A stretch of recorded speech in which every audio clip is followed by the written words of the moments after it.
Mark, who is your daddy and what does he do?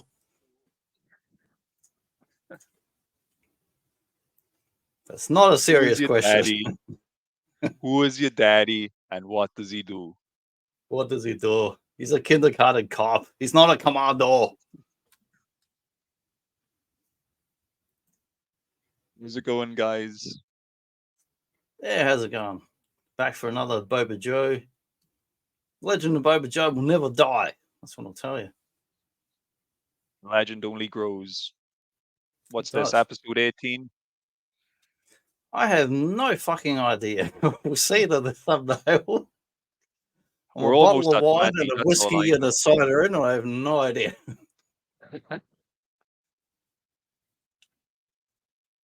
We'll tell you before we get on.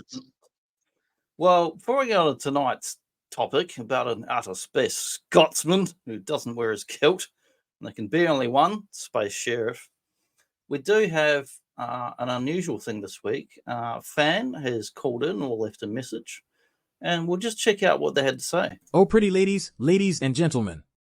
It's Boba Joe. I love your show. Please, never do it again. If you will, just don't do it. Thank you. Goodbye. Quite an unusual request, but we're going to do the show anyway, despite what that fan has called in for. And we will be talking about Outland. Oh, yes. Oh, yes. With O'Neill or O'Neill? Take your pick from the dyslexic text that's in the front and end of this movie. Yeah, you're actually you blew my mind right before we started recording. you pointed out something to me that I never noticed before. I wouldn't have noticed, except I was reading up background stuff about the movie this week, and people have pointed it out. They're like, "Is it meant to be O'Neill or Neil?" I'm like, "Well, fucking O'Neill, come on, man! No one spells it O'Neill." Yeah. So yeah, if anybody is, if you're only listening to this show instead of watching, if you look at the screen now, you'll see what we are talking about. There seems to be some confusion as to how Sean Connery's character's name is actually spelled. Is it O'Neill or is it O'Neill? It's spelled Fuckoff in Scotland. That's what I know. Yeah, what a movie! Morning coffee, as I do. Yeah, you need that. You need that wake up call. You need that wake up shot, especially if you're going to go to work and clean up scum in your some space scum. Some space heavies need to get their acts together because there's a new sheriff in town. There's a lot going out there, whether you're on Mars or Jupiter. There's a lot of scum out there that needs some bloody law enforcement. It's all these big corporations with their intergalactic mining operations. They're awful employers. They employ terrible people. They have terrible bosses and managers running the place, and they're quite corrupt. So when you're in a situation like that, you just need someone of integrity and moral purity to just come in and clean up the place. And an important fact: not an android. So, spoiler alert: unlike Blade Runner or Alien, he's not an android, which tends to happen in a lot of these early science fiction 80s films. So, the old distance to the Boba Joe episode 17, or the moons of Jupiter, is 262,070 miles. Personnel, 2,144. Labor, 1,250. Support, 714. Crew on the deck. Admin and maintenance, 180. And most important of all, one angry space Scotsman, sans kilt. And he is angry. He's every right to be, as we're going to get into. Here's O'Neill again here in the credits. Yeah, look at the credits. O'Neill. You got Lazarus, not a tip-off name there. But yeah, a lot of the names here, like, you're not particularly going to know them from anything, but the ones that definitely stand out is old Peter Boyle, of course, who turns up in quite a few 70s, 80s films. And the other one, Who was it? Someone else really stood out here. I can't think of who the heck it was. I forget. Someone, not Phil Cotter. It was another actor or actress that stands out. But I think they were kind of more well known for 90s, 2000 stuff than back then. But the intro sequence here is pretty awesome. We get Outland, we got Io, third moon of Jupiter. Unlike in the script or draft, where people mispronounced or thought it was something else and didn't understand what the heck what it was meant to be about, there was some confusion. So that's why it's got that capitalized I and then the I and then why it says IO, because it's not EO or any other nonsense. It's not 10. It's not low. No, it's not low or EO, which is what they thought it was in the draft when people, poor bastards reading this who had no idea. It's not their fault. If you were just you read English, you'd be like, what, low? What? Where are we going? Space? Low? I don't know. But the opening sequence is pretty amazing, and it's very much, while it's not officially in the same universe as Blade Runner or Ridley Scott's Alien, stylistically, it very much is in that same similar sort of universe. It's very practical. It's very industrial. It's not trying to go all 2001 Space Odyssey on us and go above your head. It's very much your working class film, and any technology actually makes sense in it. It's kind of based on whatever technology we have now, or well, back in the 80s and 70s. Going to the moon and spacesuits and industrial space trucking. And when they travel out to a planet, it takes about a year, like Alien. They're going to cryo sleep and it takes about a year to get out there. There's no fucking Star Trek or Stargate warps or warp travel, any of that shit. There's no Star Wars nonsense. It's very practical technology. It's very low tech science fiction. Probably, for want of a better term, it's probably very realistic if this type of reality was to ever come to fruition, because like an Alien, like in Blade Runner, it is that real industrial kind of productivity driven environment where like nobody's going into space to really go exploring or jetting around the stars in not a for fun. spacious comfortable spaceship. You're going out there to work. You're looking to go mining or whatever, colonizing, setting up atmosphere processors if you happen to work for that other corporation, Weyland-Yutani in the Alien movies. But you're it's the type of situation where there's an element of this kind of, you're going out into the frontier and the unknown, but ultimately it's like you said, the working person. There are people who are heading out there to earn money, probably a lot of money, because you'd want to be getting paid a lot of money to go and work in a colony on a like you're not going to get me onto the third moon of Jupiter without paying me a lot of money. No.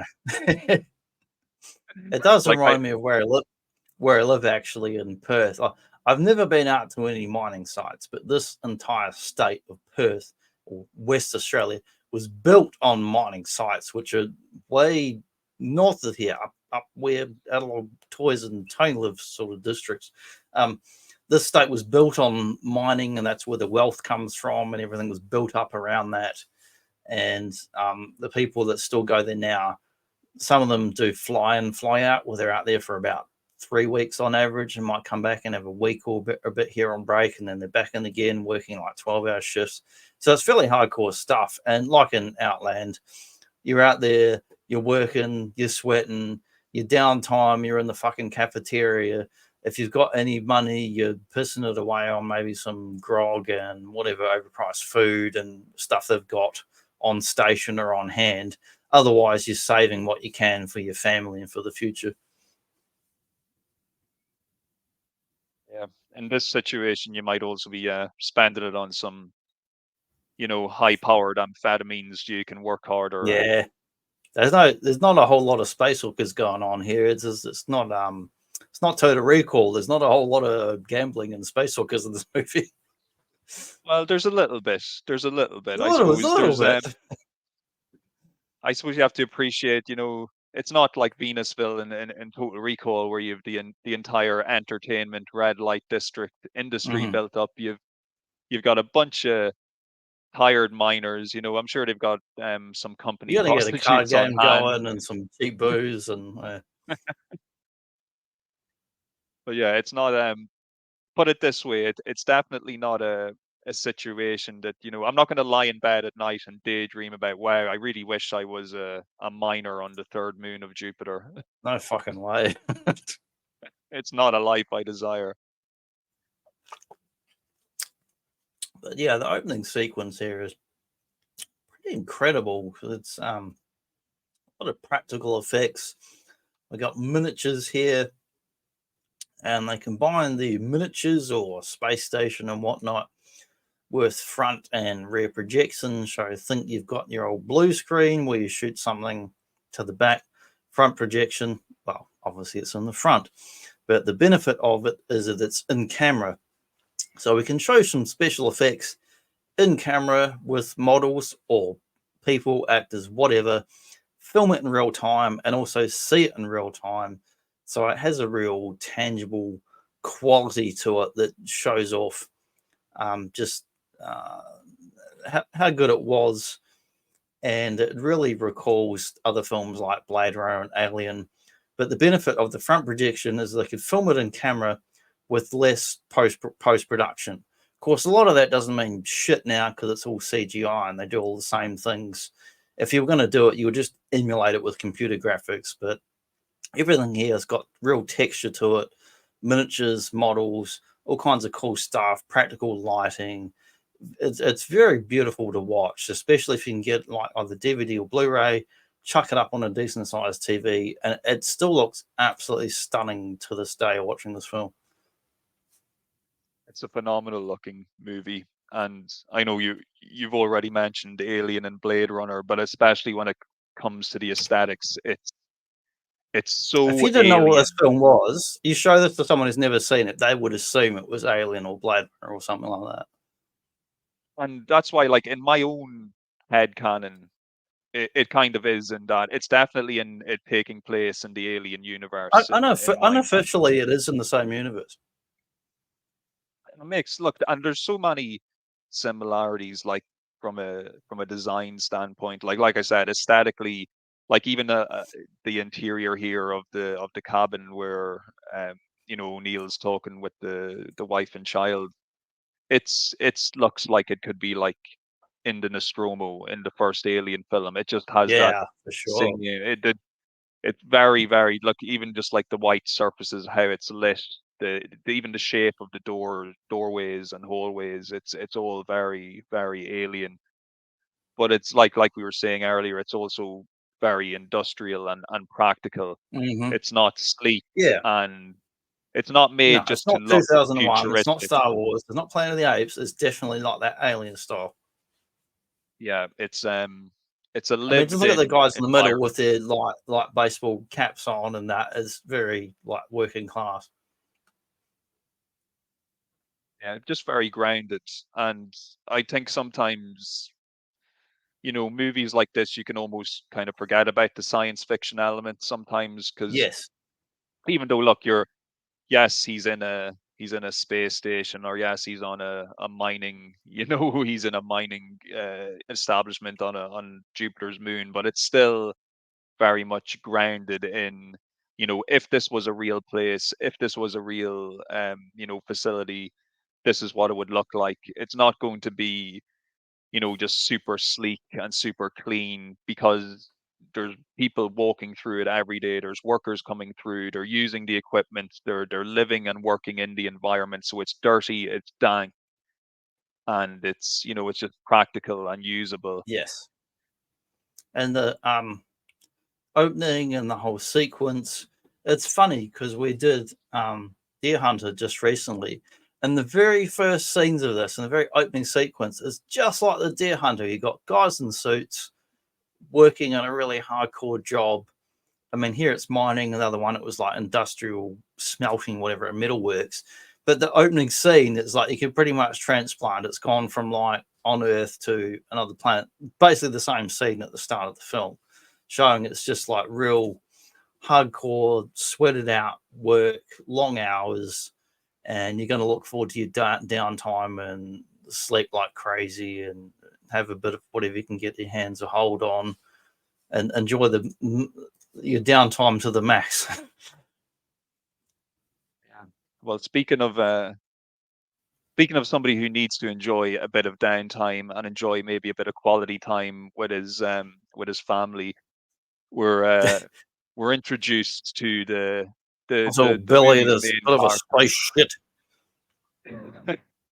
We're introduced to O'Neill, who's the main character played by Sean Connery, and he's an interstellar cop essentially. He's a Yeah, marshal that's assigned to various different posts based on, you know, necessity or where the company decides to send them if they feel that they need a marshal to do a tour of duty in these various establishments that they've got dotted throughout the solar system. So yeah, he's essentially a space cop, and we're introduced to him and his family, and we kind of get the impression straight away that this is a man who maybe works a bit too much and puts the job ahead of yeah, his home life. His wife's clearly not happy with the situation that they're living in. She's sick of being dragged from outpost to outpost with, you know, her and her son just essentially just having to uplift and move everything once a year.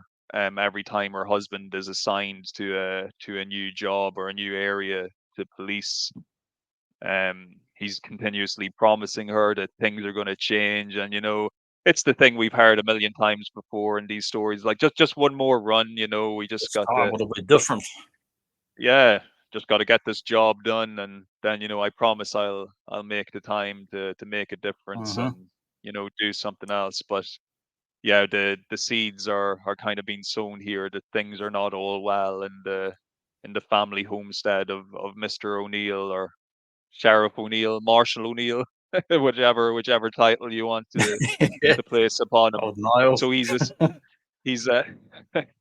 yeah. So O'Neill, he's essentially been hired by this company to police the goings on in this mining colony in Jupiter. So in Io, I should say. So what do you think? What do you think of this whole premise and setup and where we're going here? I love the setup of the beginning of the film, and before we move on to the next scene, I'm just going to blow it up on my full screen so I can have a quick look here. I love the introduction. We see the guys are doing hardcore mining work. We see that old Sean Connery is values his family, wants to spend more time with them, but he's dedicated to his job. We don't know a whole lot about his background, but we can see the strain, tension with his wife, and we see him with his co-workers, and he does have other space sheriffs, if you will, or other deputies, because this is basically high noon in outer space. Spoiler alert. Um, but he is kind of the lone sheriff on the station, as he's the guy that leads, even though other workers are supposed to be doing the same thing as him. They're just there to do a job. He's a man who's got some principles, morals, integrity. As we go into the film, they kind of hint at, well, maybe he's not quite the stand-up citizen you think he is, but this particular time he's standing up against corruption. And the opening sequence really shows off just the whole rigmarole of like going to work. You've got a job.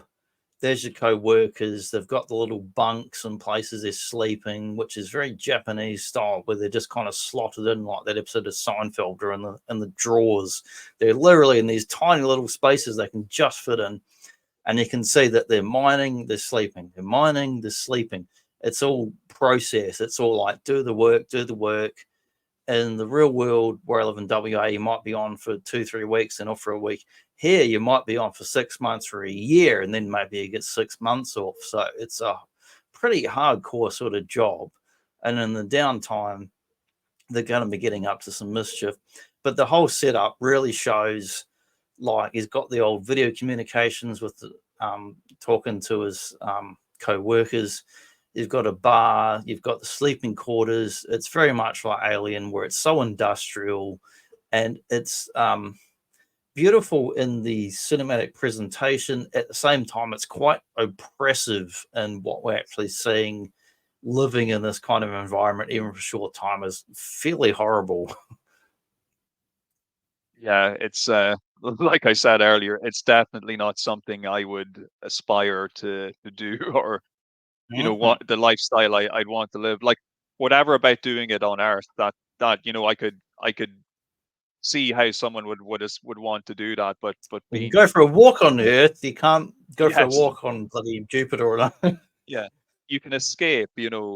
On Earth you can Mhm. just go back home if needs be, Yeah, and you have this volatile environment of this culture as well. It's this kind of, well, we work hard, we play hard culture too. So, if exactly. I'm working these long shifts and I'm working hard all day, I'm going to be playing hard later on with possibly some ladies of the night and maybe some chemicals and some alcohol to get, like you said, get up to some mischief in my downtime. So in a situation like that, you've probably got like a largely male workforce as well. I'm sure there's a lot of testosterone and general, the combined with the fact that you're confined essentially to these dormitories of little box rooms, and Yeah, they're like you tiny. said, you work, you sleep, you work, you sleep, and you do your time, and It's just walking hopefully past the you're making other good time. workers is like the opening of the Deer Hunter.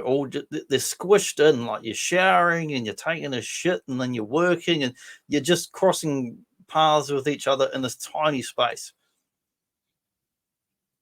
So we've met O'Neill and we've established what his job is going to be here, in this facility, but kind of what's been happening in the background as we've been introduced to everybody. We've seen a couple of odd occurrences, like in the beginning. I think we saw one of the guys who's mining. He has a bit of a schizophrenic episode where, or Yeah, an hallucination where he thinks there's spiders crawling on him, and he freaks out and decompresses his suit, and fatality. So exactly. and Fatality. it seems like these type of instances are not uncommon around here. There's been a few instances in the recent past of workers who've died under similar circumstances. They've essentially Yeah, freaked out, increasing and then frequency. something. Yes, increasing frequency, of these worker freakouts, which are leading to these kind of decompression and airlock fatalities and whatnot. So They seem like isolated incidents of a few druggos or people who are mentally unstable, and that's kind of the setup we get until later on in the film.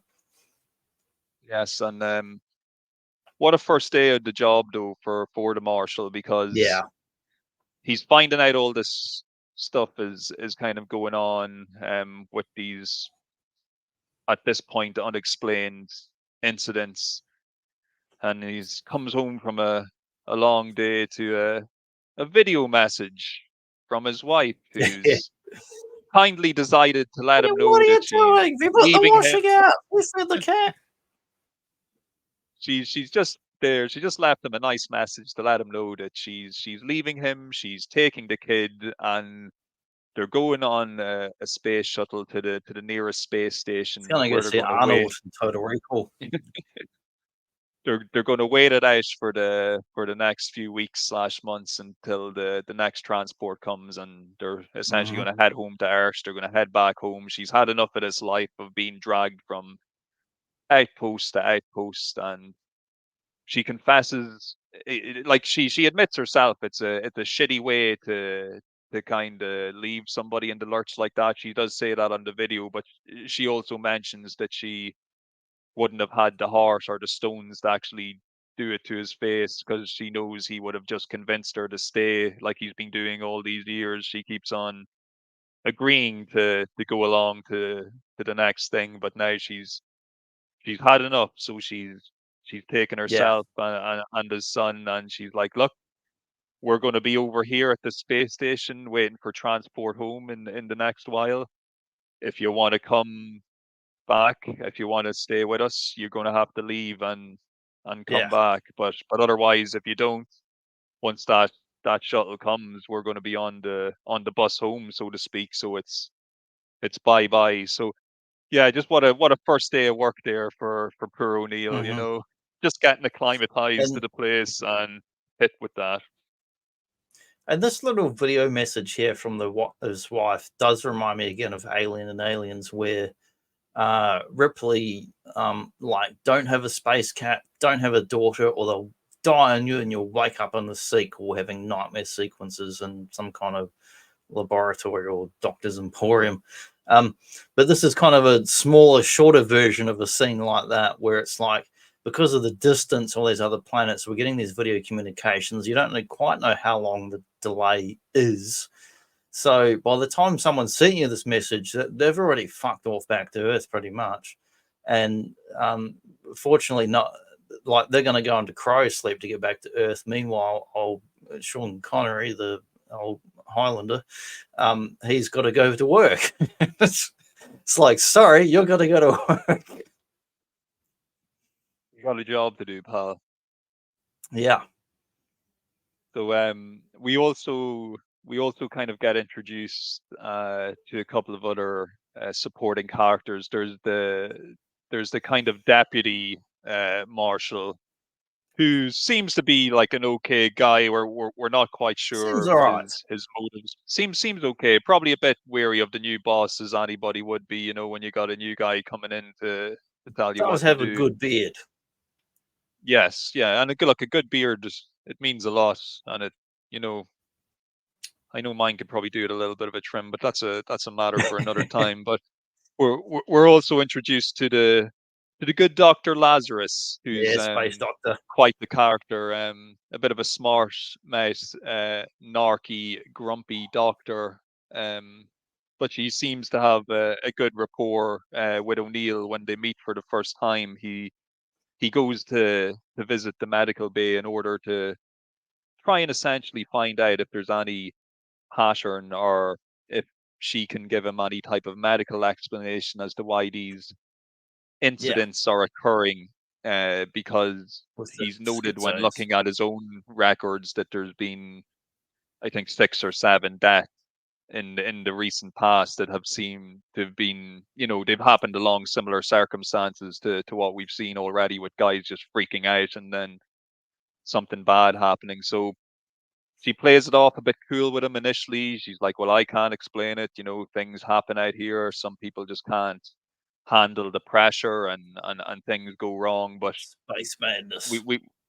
we we kind of both know that there's maybe, a little bit more to what's going on, and O'Neill's not totally convinced. So he asks her to draw up a report of any incidences like this that have happened within the past 6 months, because he wants a full kind of gauge on the situation, because he just wants to see just how long exactly have these unexplainable deaths been occurring. Yeah, that brings us into the next scenes where he does talk to the doctor, who brings up the records to see what else has been going on this space station, with people going space crazy. And he's having a bit of a look at the old stats and figures, boring stuff, but the old Detective Sherlock Holmes style. He's just doing his job. He's just going, well, what's going on? What are the weird anomalies and bullshit going on? Give us some information on it. And she's almost kind of taken aback, like, well, no one else really gives a fuck about this. Why are you even interested? He's like, I don't care, love. Just give me the bloody information. It's like, just give it to me. And he looks it up. And also in this scene, we see another space crazy going off. And the old space coppers have got to go in. They go up to the door. We get a lady who's yelling and screaming, about to be bloody murdered. And this guy going schizo on drugs. And they do sneak in at the door. They kind of blow the door, and another guy sneaks in through the top of the ventilation shaft at the same time. And they go in, and the guy is absolutely off his fucking head. And there's no chance, and they just blow him away with a shotgun, like point blank, and take him out to prevent him from killing the lady that is kidnapped in the room, about to do nefarious things to.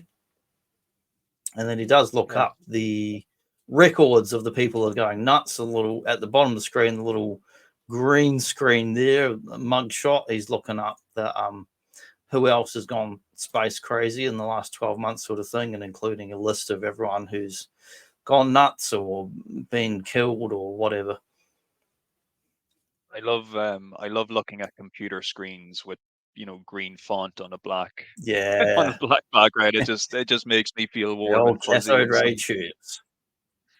Yeah, so yeah, we get that, and it's a pretty intense action scene, the whole standoff with the worker who's freaking out, and yeah, he gets the shotgun to the chest, point blank, when the deputy guy kind of comes in and kind of blindsides him from the other side.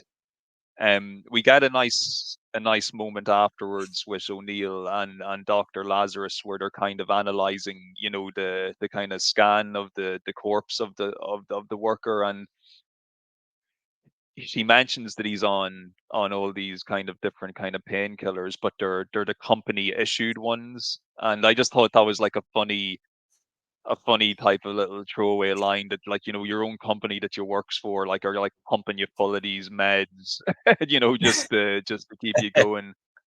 But she also notes that there are some kind of chemical anomalies that, could lead to the possible, you know, thought process that, hey, this guy's on some seriously heavy shit. That's he's not just freaked out because he can't hack the pressure. He's taken something that's caused this to happen. So we're beginning to maybe form the picture that there's illicit narcotics involved in what's happening with these Yeah. incidents.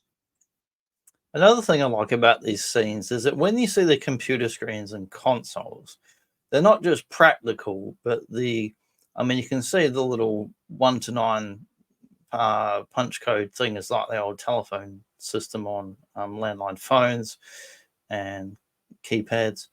And when you see the computer screens with the list, the CRTs, the green, those are real computer screens. It's not some kind of special effect. It's actual fucking computer screen of the era. And when you see the little polygons, which is showing, they're looking at, like, I don't know, like molecules or whatever in terms of drugs and what do you call it, chemistry.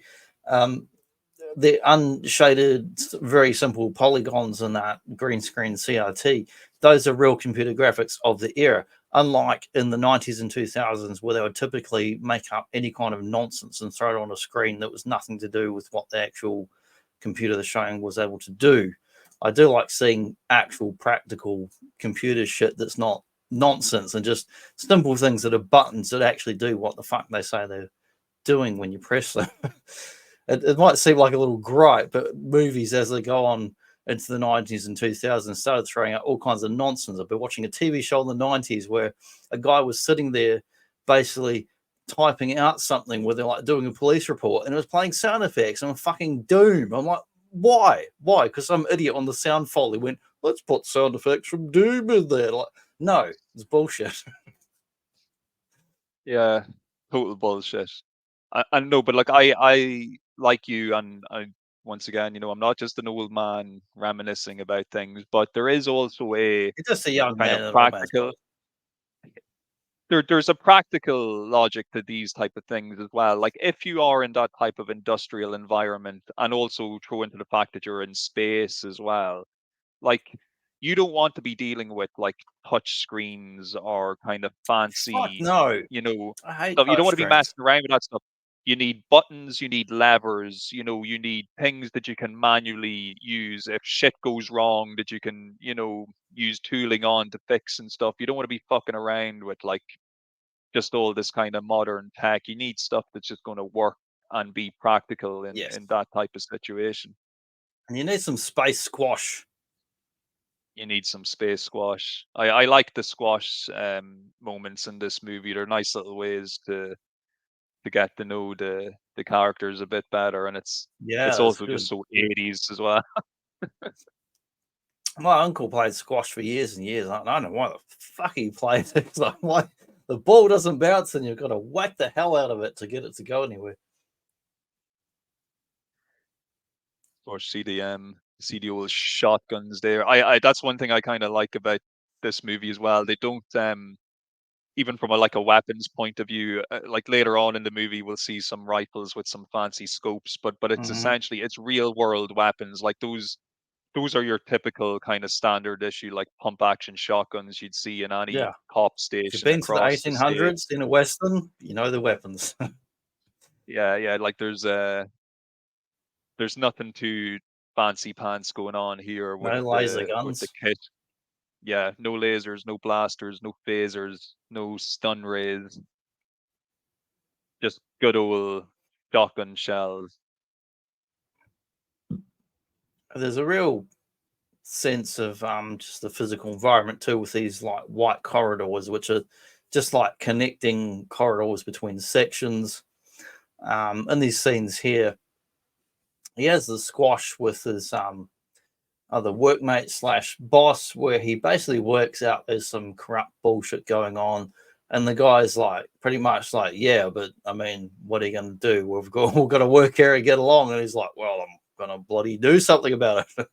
um, and then we have another guy, similar to the earlier scene where the guy freaked out and went schizo. We have another guy who's fucked up on drugs, who leads them on a big long chase through the sleeping quarters into the corridors, and they go all the way into the kitchen slash galley and get into a real fisticuff situation where it's he does a little leg sweep and gets smacked in the head with some pots and pans, and they're choking each other, and it's a real like full on fight scene as far as like just this guy on drugs is like wants to fuck him up and kill him, and he's like trying to survive but also chase him and take him into custody at the same time.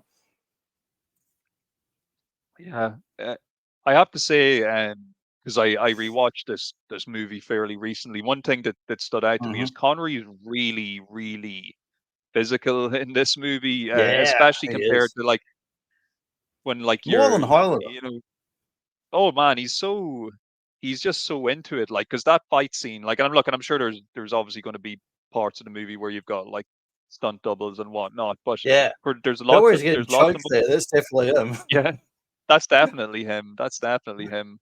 And he strikes me as a type of man who's not afraid to get down and dirty with a bit of rough and tumble if Oh needs yeah, he's be. not afraid to slap a man or woman or child or whoever's around. Anybody, He'll slap them. yeah, slaps for everybody. You just pick the hand Everybody. and he'll slap you with it. Yeah, it's fairly full on scene, and it leads into a bit more computer shenanigans.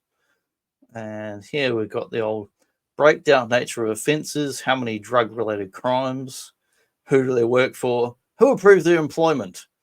And he looks up, following the old trail here, Sherlock Holmes style, going, well, these people are wigging out and going space crazy, Ren Stimpy style, but a space madness, murdering either themselves by suicide or their co workers. And who's supplying the drugs and who do they work for? Turns out it's the old company that employs everybody who are kind of like burying all this stuff under the rug. So they just want work to continue, and don't create a problem or a hassle when all the space madness is going on. Yeah, well, the company also supports the work hard, play hard mentality Yes, by turning a blind eye to illicit more drugs, no hugs. substances. Exactly, exactly. Well, as we learn, the drugs this while they're not really just being taken for recreational purposes, so to speak, even though there is plenty of recreational drug taking going on in the facility. These drugs also have the added benefit of keeping you awake, which helps you work Yeah, longer shifts as well, like to if 14 you plus go into hours. oh yeah, so you turn into super workers essentially. But yeah, look, based on the kind of crawling through of the records there, we can see that the top dog, Shepherd, who's played by the awesome Peter Boyle, he's knee deep in whatever's going on here. He definitely knows, you know, what's going on. And look, he's in charge, so the buck stops with him. And Yep. O'Neill wants to know what the deal is, but old Shepherd, he's not going to cooperate. But I just love his whole office setup. He's got the globe of the Yeah, moon playing there the that they're golf. on, playing golf, playing golf. Love it. His shitty kind of virtual golf on a projector to test his swing strength or whatever. I just love it. But yeah, he's used to this type of situation in the sense that he gets a new marshal every year, and every year the new marshal will usually try and up the ante a bit and see if they can get some nice bribe money out of Shepard if they just keep quiet about Yeah. the whole situation with the drugs. But not this time round. O'Neill is taking things seriously, and he makes it known that he will be investigating what's going on in a serious manner, while also strongly indicating that he won't be interested in taking any bribes to throw him off the scent. So Or space we drugs. are space drugs, but we do get that kind of I suppose that first real meeting, proper meeting between And it's very the kind casual. of top villain. It's very casual. It's very casual. It's almost it's almost kind of friendly in a sense, like because Peter Boyle's character, like he is pretty funny. He just wants to kind of like, look, just take the money and relax. Like it's no big deal. This is Yeah, don't worry this about it. is just Do business. your job, but don't do your job. Yeah, exactly. Like you just sit home and you get paid, and I'm going to be retiring soon. I'm just going to play golf, and the guys are going to keep producing more. And if the odd guy dies once a month or once every couple of months or every couple of weeks, as it seems to have been happening more and more frequently, so be it, because that's just the cost of doing business. Yeah, there's definitely a sense of like an Alien where there's this overarching corporation that just doesn't give a fuck about human lives. They just want profit, profit, profit. Don't care how they get it. So the corporation is knowingly helping to supply the workforce with drugs that make them work well beyond their normal rostered hours, so that they get higher profits in a shorter period of time. And eventually they go murder suicide on you, but we don't worry about that. And it turns out the drugs are being smuggled in these like beef carcasses or whatever, which old Connery discovers these little red bags of liquid, and he destroys a whole bunch of them. And later on, he sees Peter Boyle again, and he's like, why did you destroy the drugs, you idiot? That's not going to accomplish anything. We're going to just ship some more out. You've done nothing, and you're useless, and you've wasted your time. That's pretty much what's going on there. Yeah, he's really not sweating them. At least at this point, he's like, you're just a little fly in the ointment at this Yeah, point. exactly. This machine's still going to keep on rolling. We're going to get more supply, and if you keep on bothering me, little fly, I'm going to have to swat you.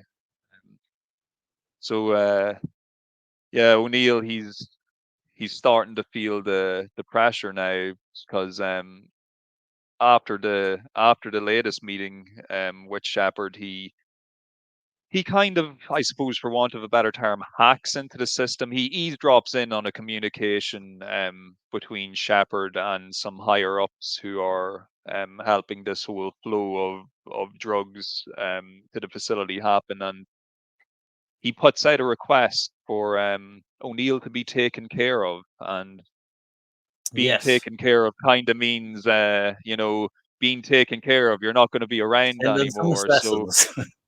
yeah, yeah. So yeah, some hired guns are now going to be on their way to the facility Which is to take another care of O'Neill. parallel to High Noon. Oh, big time, big time. Instead of the Oh, train this, coming into town, it's the space shuttle coming into town. yeah, and instead of the old town clock, we've got this nice digital kind of countdown clock going, which would be I what love would the be digital going on. clock, man. That blue and the shuttle and the countdown. They show the countdown quite a bit over the next like 30 minutes in the film and sort of relatively real time. And I just get excited. It's like when I'm watching 24 and Jack Barrow's like, he's only got 5 minutes. He's got 10 minutes. He's got to do something. What's he going to do? It Yeah, gets me. nothing like a countdown timer to add a bit of drama. I think we mentioned that even in the Street Fighter live action movie, the countdown to Bison's big plot going on, which is like excitement. You know, I came up with an idea for another show, right? Like we do Boba Joe. I do Mutant Mondays. I thought, what could I do on a Tuesday? I mean, not to fuck with Zazel's Mo Tuesday. He's already got that show, but hasn't done much lately. He'll do more.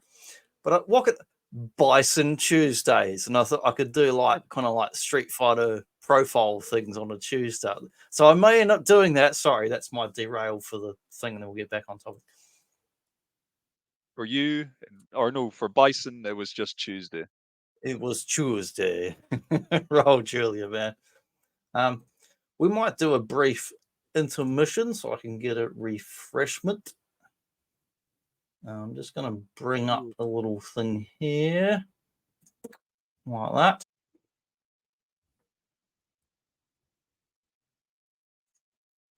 And we're back talking about a bit of Space Madness and Sean Connery. For you, only a moment has passed, dear viewers. But for us, it's I was in actually hypersleep. How about you? 57 years. Yeah, 57 years later, haven't aged a day. 57 years. You've had a granddaughter by now. She probably died in that time, which is fucking horrible, but never mind. I shouldn't have said that. She married poorly. Yep. She married grandson of Sean Connery. So, yeah, where we last picked up, Connery, O'Neill, he's aware of what's going on. He's aware of the plot to assassinate him. So he has a chat with Lazarus, kind of more or less Space Doctor. explains the situation he's in, which is She's the one sympathetic character to him in the film. She's the only sympathetic character because he's already kind of broached the idea with the other deputies that are working there if they're like, sorry, we got families, so we got home. Yeah, it's hilarious though because their argument is that they have families, but he has a family too. But for some reason, it's okay for him to sacrifice himself, just not them. And she's the only one, the Space Doctor, other than Connery, has any fucking balls in the film. She is a bit of a badass, Dr. Lazarus, definitely. And she will end up helping him to Yeah. O'Neill himself, now that the realization is beginning to dawn on him that he's going to have to more or less go it alone. He begins preparing, so he starts jacking into all the surveillance in the center. He sets up cameras monitoring the areas where the shuttle. He does all Batman, does a bit of prep. He does a lot of prep. He goes a bit James Bond, like he in his previous James roles, Bond. and he starts tapping phone lines and messing around with stuff and doing his judo chops. Yeah, he seems to also find the time to send a video message to the wife saying, "Look, I am going to actually try and get and get back to be reunited with you, but I need to take care of this business. It has to be taken care of." So, and of course, the whole time we have our 10 hours to go. Countdown. Yeah, the inevitable arrival of the shuttle and the fate of O'Neill awaits. Yeah, I love the countdown. I like seeing him do the old prep or set up, old James Bond or Batman style. He goes around checking out the surveillance cameras so he can get, when the shuttle arrives, he can see where they're coming from, what direction. And he also stashes a bunch of weapons strategically around the space station. And that shuttle is coming. That clock's going to hit 0000000. And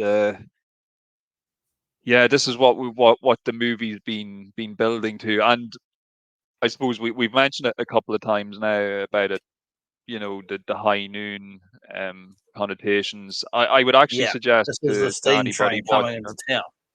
yeah, this is the steam train coming into town, definitely. And if folks, I would say, if you're not familiar with high noon and you have any type of soft spot or time for It's watching old free. It's on westerns, YouTube. It's on various yeah, streaming applications with westerns. you can watch the whole movie on YouTube, and it's worth a watch. It's Hmm. definitely worth a watch. It's this movie. You can see why this movie takes so much from it. It's the type of material that's worth, re-exploring and reimagining. So, the shuttle arrives and the passengers disembark.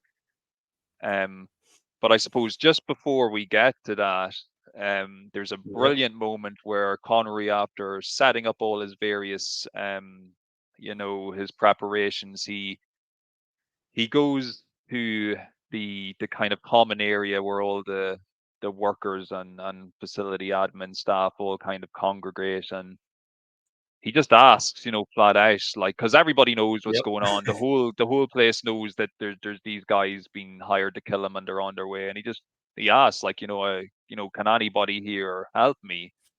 And one of the people just Well, kind of yeah, responds but like, no. well, what about we're just workers, we can't help you, but what about your own men, your own deputies? Yeah. And he replies with that classic line, "My men are shit." And it's Yeah, such a it's great the best. fucking line. Oh man, oh shit. Just flat out says it. And he's right. They are shit. They're not going to help him. He can only depend on himself and possibly Yeah, the no good courage, doctor no to heal nothing. him. But They're just taking a so check and going home and like, we don't care. we don't care, man. Just we're gonna stay in our little box rooms and stay out of the way, and whatever happens Yep. happens. And We get look, some shit goes down. Yeah, we get some great action sequences here. And there's the whole last quarter of the film is all pretty much action sequences. But the shuttle arrives and we see them walking down these white sort of octagonal walkways, which I assume are bridges between the shuttle and the space station or whatever.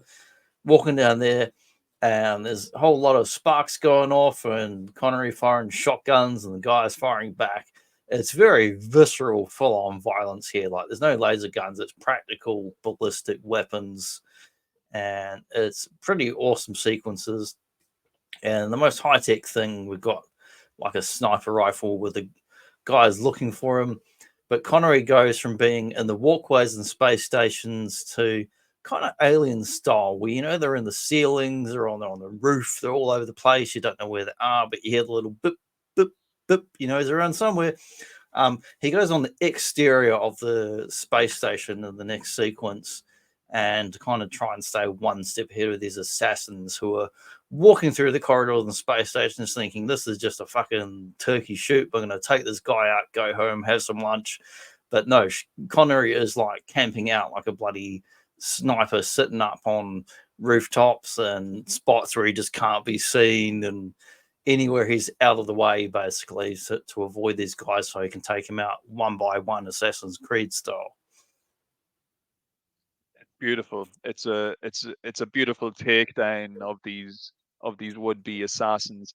I was actually watching earlier in the week. I've been watching an old Siskel and Ebert movie Yep. review of this movie, and one of the Nice. plot points they were kind of they were bemoaning was that oh, these assassins, they're a little bit stupid because they kind of identify themselves pretty early on by kind of getting their guns ready and preparing the whole time while he's kind of monitoring them on cameras. But I kind of thought to myself, well, you're kind of missing the point a little bit there, because the only reason he was really able to get the drop on them was because he had done so much preparation in the lead up to Yeah, the their prep, arrival. Like like Batman, like he is Bond, like Batman and Bond, or essentially Jack Bauer.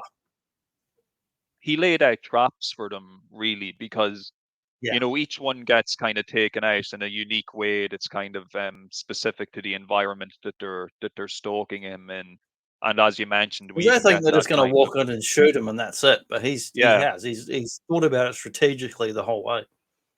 Oh, he kind of John Rambo's them a little bit with his kind of guerrilla Yes, warfare, very much so. his sneak attacks on them, and then when we start getting into this portion of the film, we're getting to see a lot more of the exterior of the facility, which Mhm. is really, really impressive looking, and it has that real It is industrial, that just whole industrial grade machinery shocking. vibe to it. Like, just looks so awesome. But yeah, the whole Connery essentially getting that guy to explode by decompressing the whole kind of greenhouse structure. It's just a brilliant scene and a really There he kind is, of old intense moment. explodey. Whole explodey there. That moment always reminds me of one of my favorite John Carpenter movies, Big Trouble in Little China, when the guy just he just pops. It just Or Event his face Horizon. just yeah, or Event Horizon. Event Horizon's probably just a I little was bit reading up more on actual science this gory. week. They reckon it's a myth about the explosive thing. It's more like you just freeze and die without the explosion part. But that's not cool. Movies, you got to explode your head. Yeah, you gotta get big, then you gotta pop and explode. Yes, Your eyeballs literally have to pop out of your head. like a stretchy rubber man. The Total Stretch Recall Armstrong. eye pop. But yeah, this sequence is awesome. We see more of the exterior, the structure. They're running along like one guy is trying to shoot him from inside of it. Connery's like pretty much on the outside of it in the spacesuit, kind of like stalking him and hiding in his blind spots. Awesome sequence. It's just like so fun to watch. And this is where they really use a lot of this front projection bullshit where in camera they've built sets, matte paintings, models, miniatures, whatever, you name it. They bloody well blew the doors off and done it for this film. And they had it towards the front of the camera so they could shoot the actors with it in camera, in set, in real time without doing post production like the typical green screen or blue screen. And so it was a real innovator in that way with the sequences they did. And it might not look that fancy now, but for people, fucking old timers like us looking back, we know how goddamn impressive this film is because it really set the bar at a high standard. It went like, well, you've done some cool stuff in Alien, Ridley Scott and Blade Runner and who knows what else, but we're going to like just set the bar up here again. We're going to take what you did and add some more cool stuff to it and make it high noon in space. And it's just really fantastic sequences. Yeah, and I'll continuously bang that drum as I think I have in nearly any movie related episode we've done where I will always take models, set, and kind of Mm-hmm. optical and old style effects over just full CGI. Don't get me Yeah. wrong, Anything with we've spoken texture about to it. yeah, like and look, we did our review of T2 where we can appreciate how CGI comes together with practical effects, but It's good to enhance that's things, but it's not good when it's the yes, sole basis of anything. It's just soulless. It's not. yeah, and when it's 100%, when all that's real on the screen is the actor and everything else is CGI, your mind knows, like your brain is not tricked into Yeah. believing, and that's my main problem with it. Whereas yes, I know with some effects they can be dated and you can kind of like, yeah, look, I can see where that's back projection, or I can see that this is like, a built wooden set, in front of whatever. At least those things are still physically there.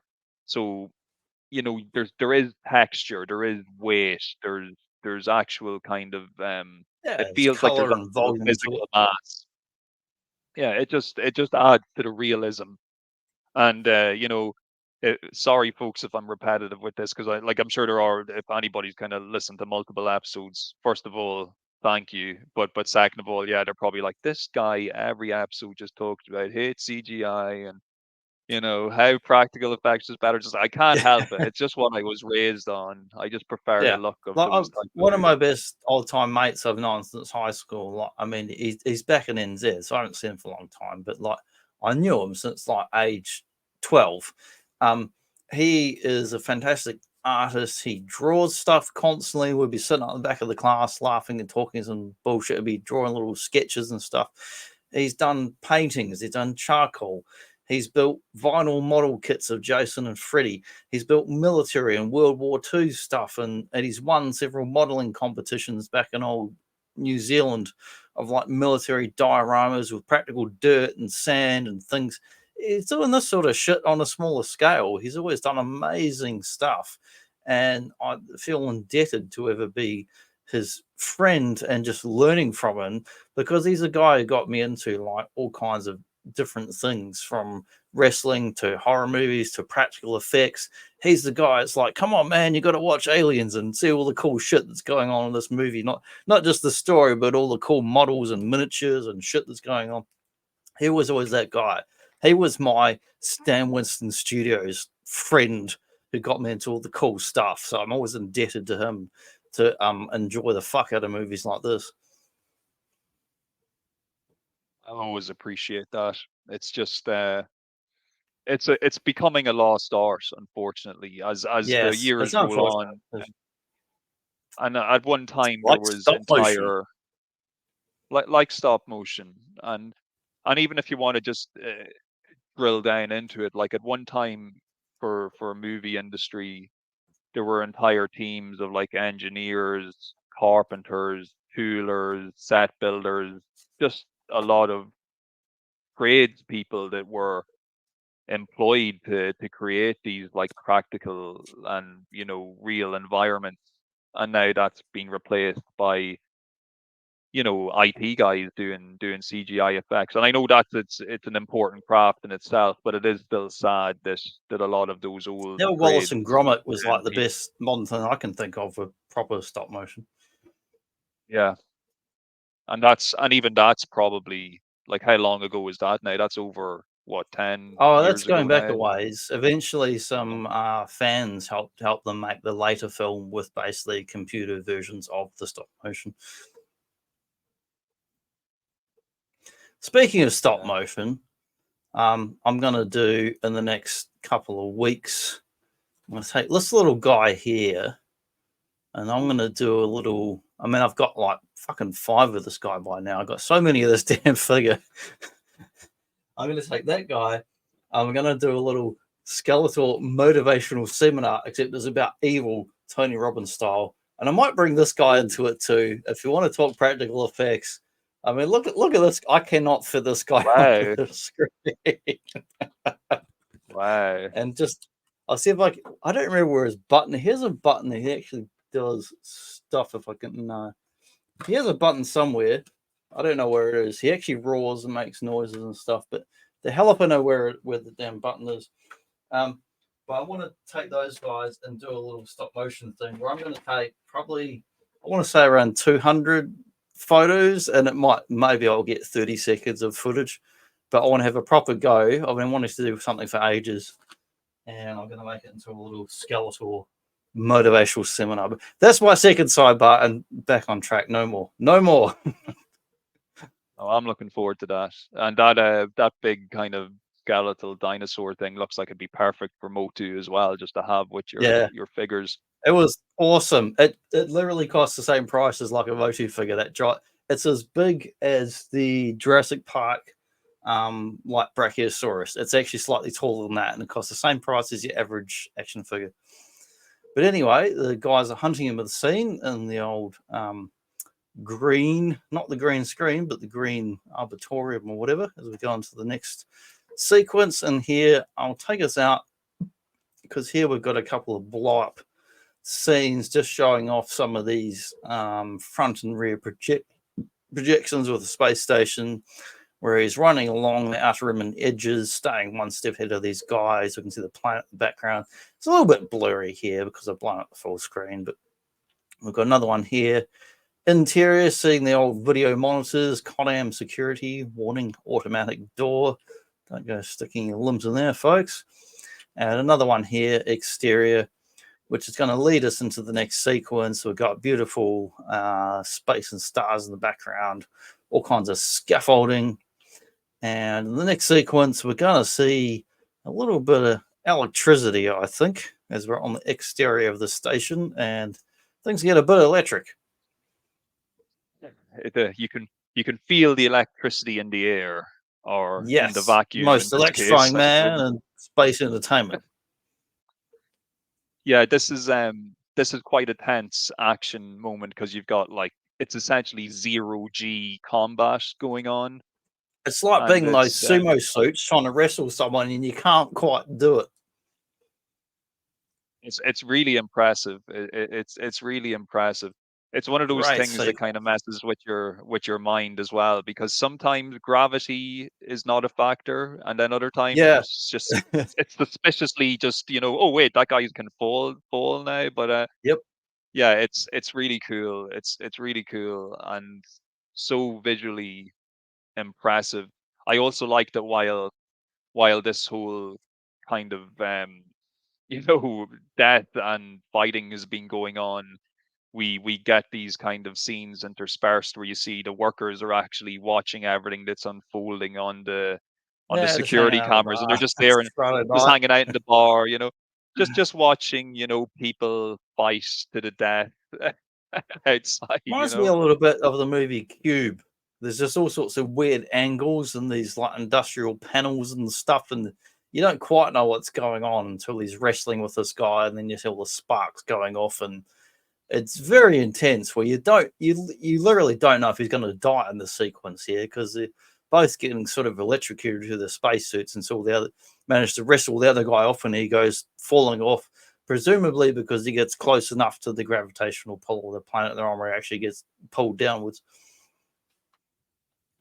Yeah, it's a phenomenal action sequence, and it's a satisfying moment as well, because you do, and just like in High Noon, the way you feel for the sheriff, it's a similar sentiment in this movie where you do really root for O'Neill, because Mm-hmm. he's just like, the whole movie is just against the odds, and he's had his back up against the wall the Yes. whole time. He's in a shitty situation. The wife and kid have left him. He's just thrown into Pressure, it. pressure, pressure. He's just thrown right into it. So you do get that kind of cathartic moment of like, yes, when these guys get taken out one by one, and you're just kind of like, yeah, fuck it. Like, these guys, they tried to hit you, but you whacked them back, and Mm. now that And they were leaves just doing a only job too. They were like paid to come out. Oh, go out, whack a guy, off a guy, whack off a guy, whatever, yeah. and go home But it's again. like you said earlier, And they probably just thought they were going to walk in and just shoot him in his yeah, bed or just whatever. turkey Like, shoot. But he manages to take out the assassin guys, and then he walks back into the bar, which reminds me a lot of like other space science fiction fantasies. I've been playing the Mass Effect series again in recent months, and these scenes here remind me a lot of Mass Effect games. Actually, the bars of that walk in, and there's all very industrial things going on, and he sees the old space boss in the white cap, played by Peter Boyle, and he walks up, gives him a bit of the old Sean Connery space punch, and he knocks him yeah, on his ass. he does. He knocks him the fuck out. Yeah, it's cool. Sequence is the wrong word, but cool moment where he walks in. And it's like, yeah, I've survived all your bloody assassins, and now I'm gonna knock you the fuck out. That's pretty much what happens. It's a great moment. It's a great moment, and just It's the very like I said, it satisfying was for the audience, where it's like, there's the guy who didn't care and just didn't give a shit. Like, oh, you've gotten rid of the drugs, you've killed this. We'll just send some more assassins. Like, no, you fucking won't. and we do get the nice moment just to let you know this. Things are still hopeful. You get to see this text of the message that O'Neill sends to his wife, letting him know that he's going to be in Yes, time for the shuttle, and just to keep the ticket warm. So he just made us. they made this He movie just now. made He it in just time. talked to the guy or get his lawyer on him. Was like, but being the '80s is like, no, I'm gonna fucking punch you. Oh, he got what he deserved easily. He probably got Absolutely. it easier. He probably got off kind of light, because you don't really know, I suppose. Like, Well, he didn't because shoot him. He could have just fucking yeah, shot him like other people. yeah, he could have thrown him in the airlock and just said, Yep, could have "Now thrown him in here's the the airlock. taste of your own medicine," But no, he took the high road. The Highlander took the high road and just knocked him the fuck out. Yep. And I That's suppose why this you is do probably a not good fuck time. with the Space Scotsman, people. We haven't mentioned it up until now, so I suppose I better mention it since Mhm. we're at the end of the movie.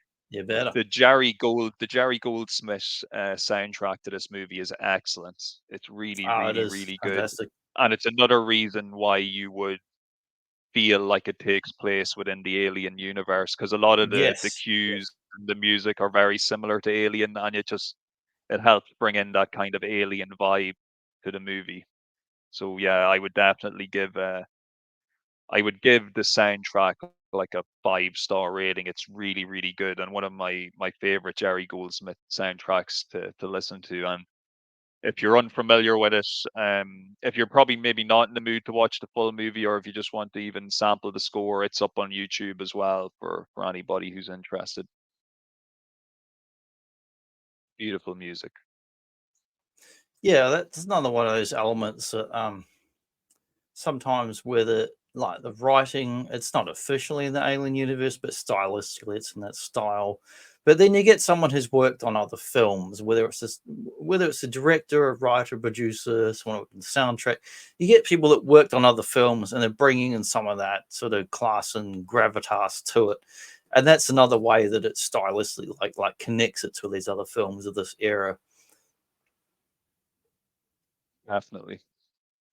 And all for the better, because now I kind of saw this, or I watched this movie a lot later on compared to a lot of the stuff I watched. Like I was in Yeah, my same. twenties I when the didn't see time. it till like at least a decade after I'd seen Aliens and Terminator and all that.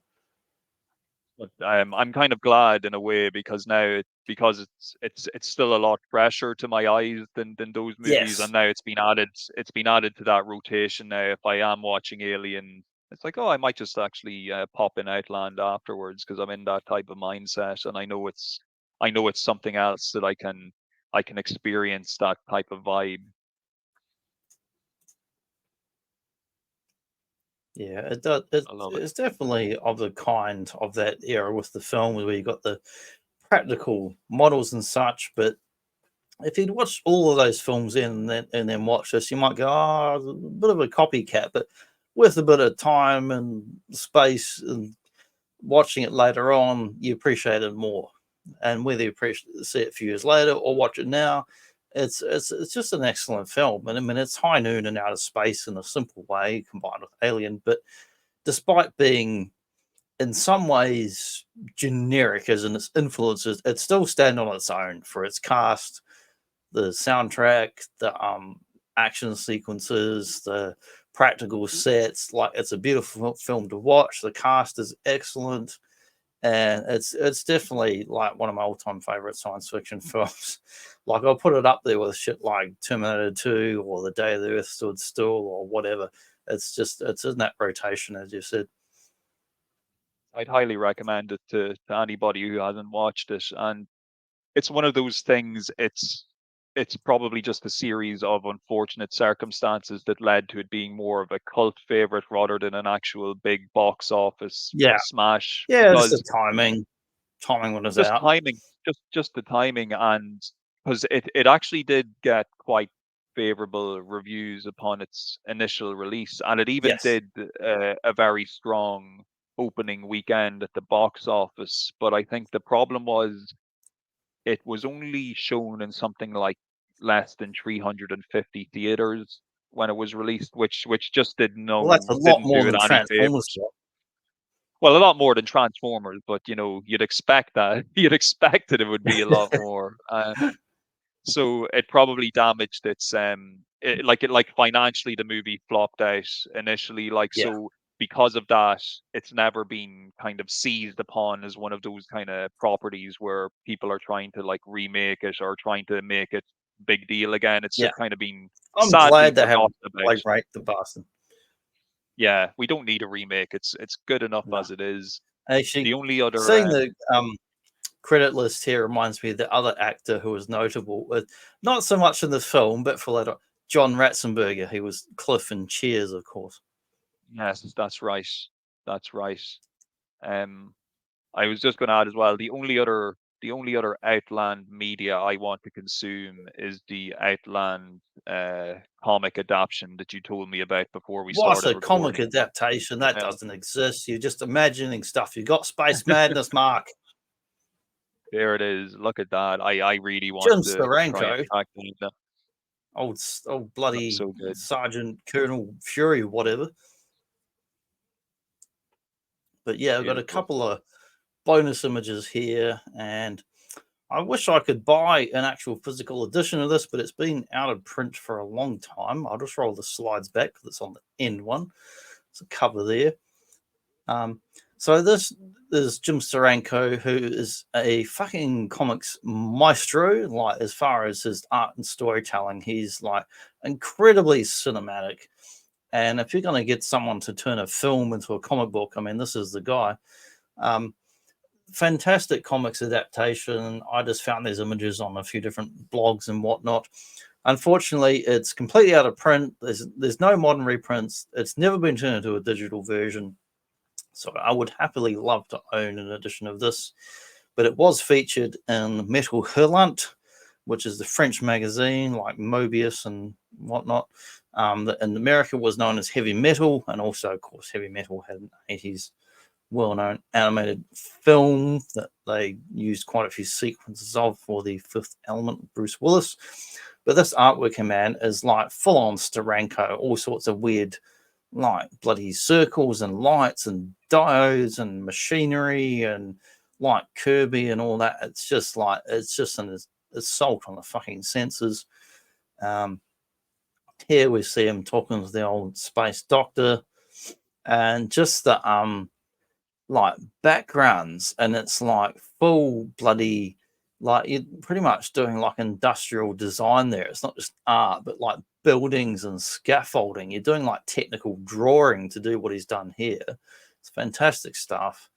And this one here is like easily my favorite, where you've got the whole silhouette of Connery, got the red lighting, and then within the silhouette you've got Conam, and you've got the guy shooting in the sequence where they're trying to assassinate him.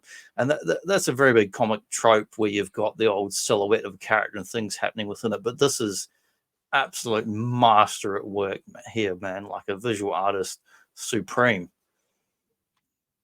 It's absolutely beautiful looking, and I'd love to, even if I could find like a secondhand copy of Heavy Metal with the. You'd with have the better issues, luck because over there than my part of the world finding one.